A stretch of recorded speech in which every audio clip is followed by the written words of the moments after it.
Hello, young world here, and welcome to my channel. Now, I suppose most of us bikers are the same. We get a new bike, we fall in love with it. Yep, this is a keeper. So then, why do we just tend to start looking for something else shortly afterwards? This is regarding me and actually looking at a BMW. Stay tuned and watch the intro.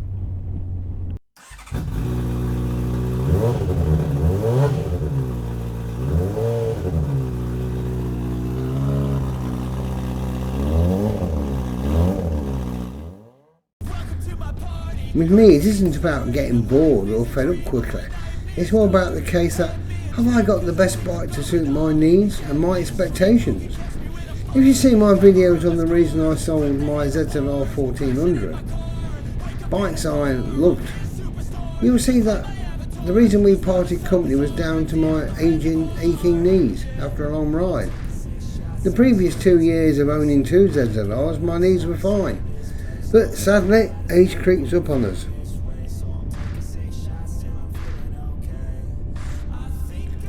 So, I have the GTR 1400 now, and yes, it's a fantastic bike, in good condition and pretty low miles on it.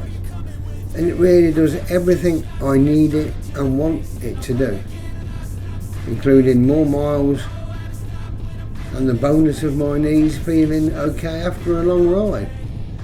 The only downside is the weight, and it's no lightweight, weighing in at over 300 kilograms.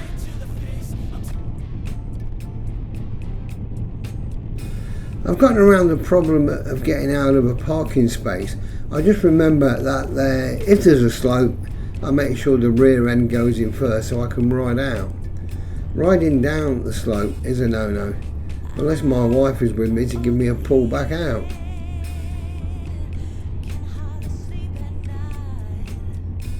So all was fine until a friend from our touring group turned up at Uggie's one morning on a BMW R 1250 RT.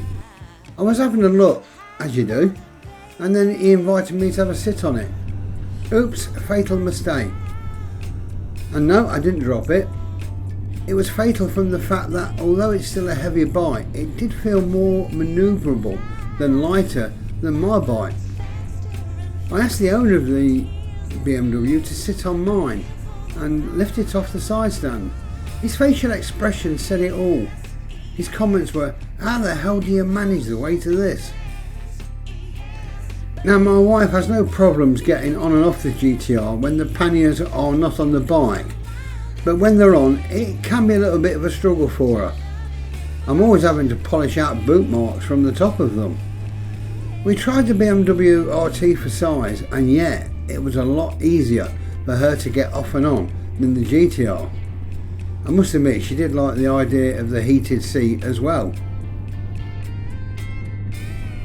So this started me looking, through the classifieds, and yeah, they're quite a lot more expensive than my GTR, but then again, it's a Beamer. And I got the shot that actually I was looking at the 1200 RT and not the 1250 by mistake.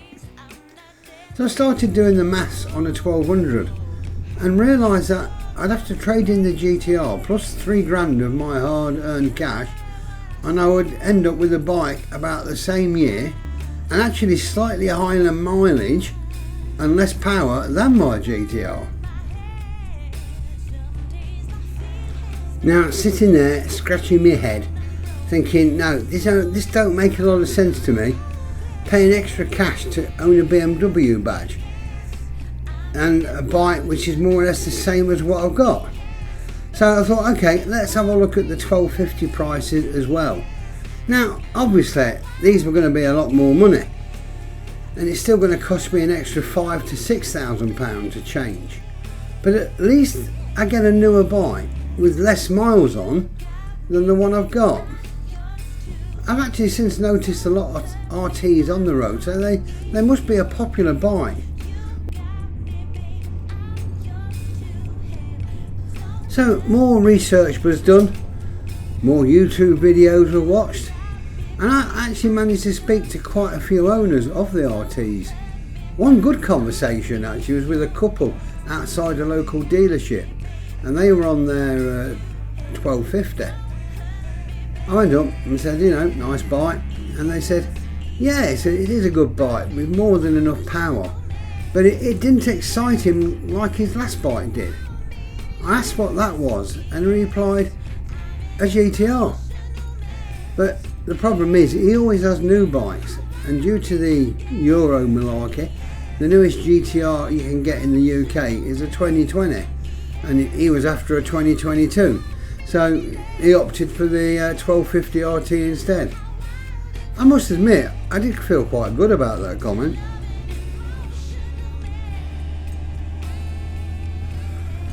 But my mate who owns a 1250, he really rates the BMWs, but he says you have to make sure you've got the warranty or face large bills.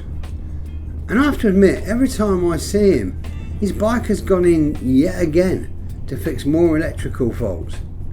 I.e., he couldn't meet at Huggies last week as his bike was going in yet again. He mentions that when the warranty runs out, he will pay an extra £30 to £40 a month to carry it on. It leaves me speechless that you've got to forever pay that amount of money every month in case your bike has a fault.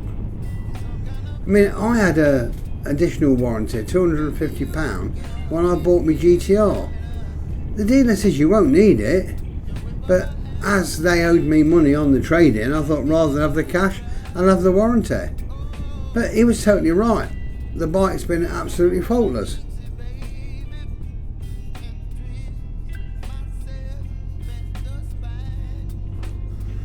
I've got another two friends from our touring group.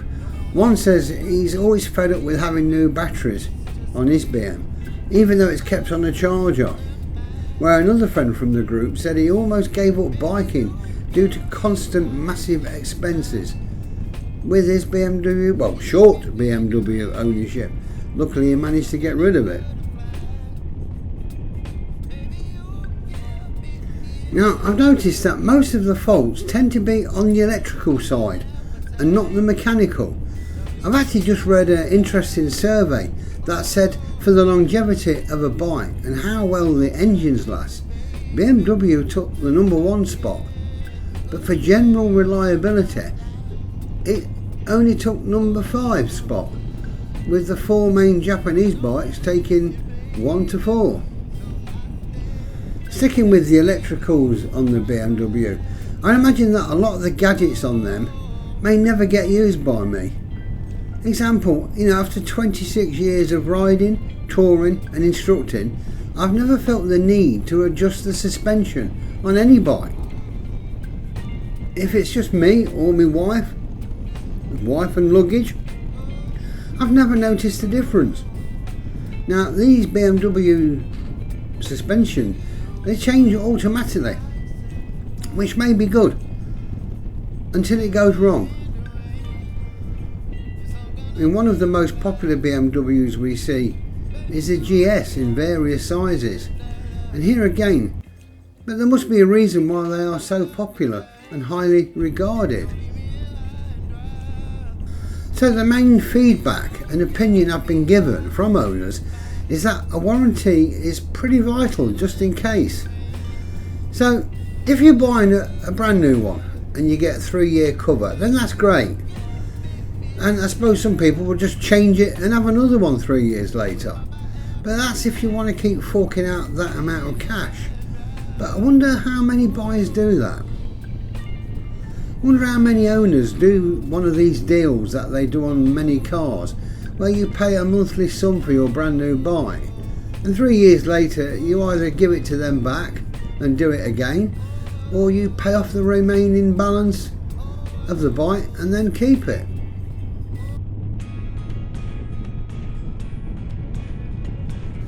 So here's me thinking that I was clever, and I started looking at the BMW K1600 GTs.